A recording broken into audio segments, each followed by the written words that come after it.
going to do it? Yeah. We'll knock on wood, but yeah, no, he's looking great. I mean, he's cruising through it, so yeah. Thanks for chatting to us, Patrick. Let's keep our eyes set. Patrick there, Patrick Tiernan, and we've got on the finish line here, we've got people who've climbed into trees. We've got one or two people who are standing on top of the portaloos, the portable toilets, would you believe it? Everybody is craning their necks. Everybody wants the best possible view here on the Hauptallee.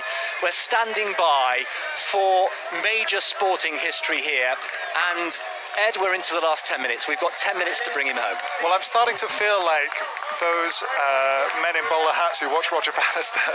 You know, they had that privilege of watching that great moment at Iffley Road, and if everything goes well for the next 10 minutes, and I'm touching some wood here, I think this looks now like it's going to happen. You know, you'd have to drop quite a lot of pace over these few Ks to lose it from here. It can happen.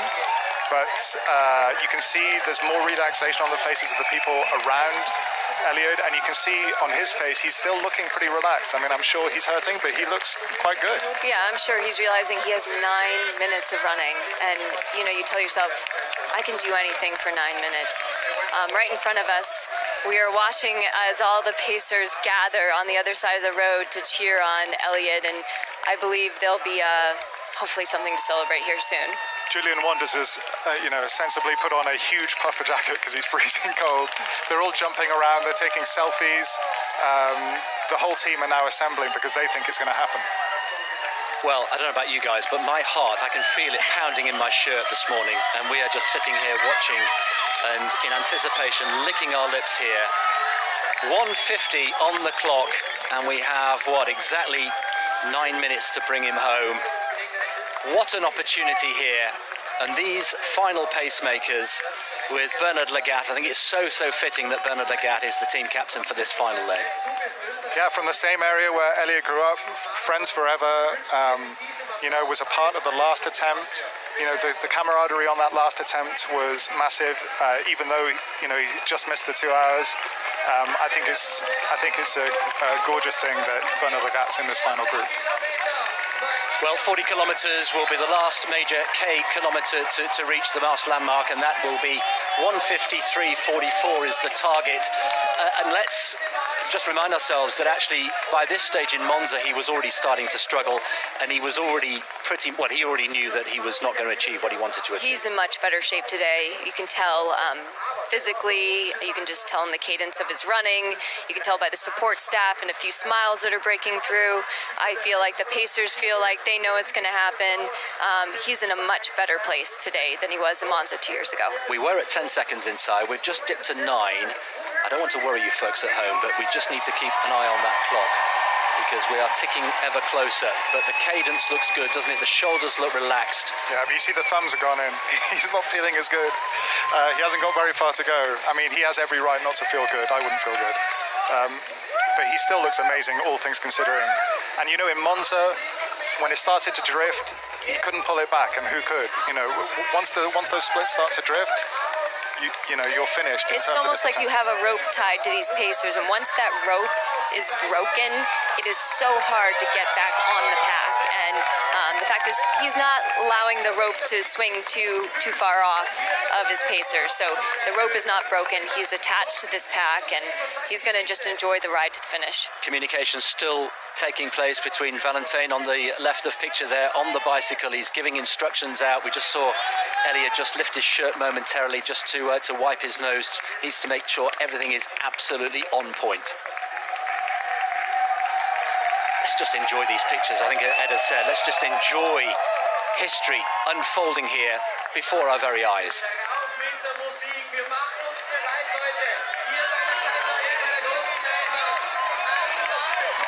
Well, we've had 7 successive 250s, 2 minutes 50 for a kilometre. And anybody who's thinking about going out for their Saturday run, Saturday morning or Saturday afternoon, maybe even doing a park run of 5 kilometres, well, just watch and learn. This is the master at work here. Just over 2 kilometres to go. This is something that everyone can understand. It's a neat number. It's this unbroken barrier. You know, many times when you watch a race, oh, look at those splits, they're so even. Many times when you watch a race, it's not immediately obvious what's happening. In this, you know what's happening. This guy has to run under 2 hours, and it looks like he's bang on track to do that. Eliud just took his last swig of a water bottle, and notice he didn't really drink much, but there's this, it's been proven in science that just swishing the fluids around in your mouth gives you a surge of energy and as if like you're just consuming much. But he didn't really drink that much, but that was his last water bottle, I assume. Well, they are comfortably on the last lap here, the last loop of this 9.6 kilometre loop, and he's smiling again. Now, people can smile for different reasons, mostly because they're happy. We've said that Eliud often smiles when it's really hurting. At what point does that smile, Shalane, become a realization that he's going to do this? I would only assume is when the finish line is in sight. That's the only reason to smile, because the marathon is an unknown beast and you never know, you can never get too confident. So even though he may be feeling good or not so good, you can never swing an emotion too strongly either way. But usually the smiling right now I think is because he's hurting, but hopefully there'll be a mixed smile of pain and pleasure at the finish. Just over 4 minutes to go, and the pacemakers we are expecting to peel off and let him have the Hauptallee to himself to enjoy the moment, an historic moment as we click ever closer to the magic figure of 1:59.59. As things stand, he will be comfortably inside 2 hours. Ed, how are you feeling from here?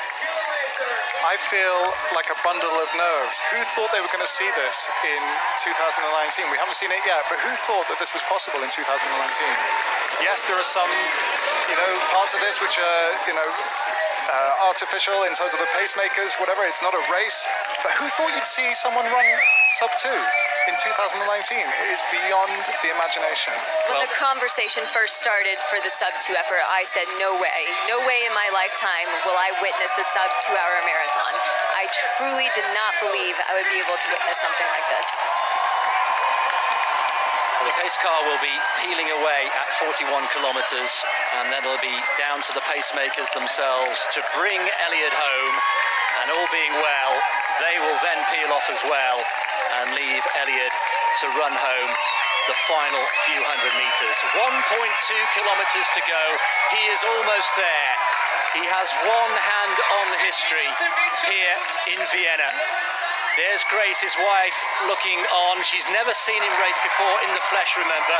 What a moment for her. What a moment for the children. The pace car has gone. We've lost the laser.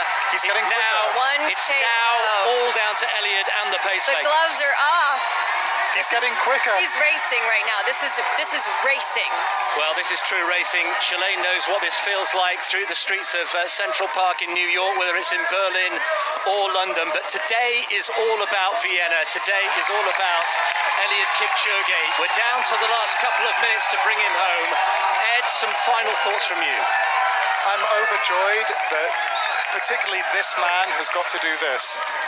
It's not just the barrier being broken, it's something that has existed in this person's head for so long, and it's so gratifying to watch him achieve that. He's almost there. He can see the finish line. That's the view from Eliud Kipchoge. You can see the finish line where we are looming into view. 1:57 and approaching 1:58. I think we can say with some certainty there now he's going to do it. He's going to do it. He's right going. There. He's telling him to move away. Come on, he says. Come on, this is it. Shalane, a final thought from you. This is incredible. Eliud's performance is such a gift to the world. His running is a gift to all of us.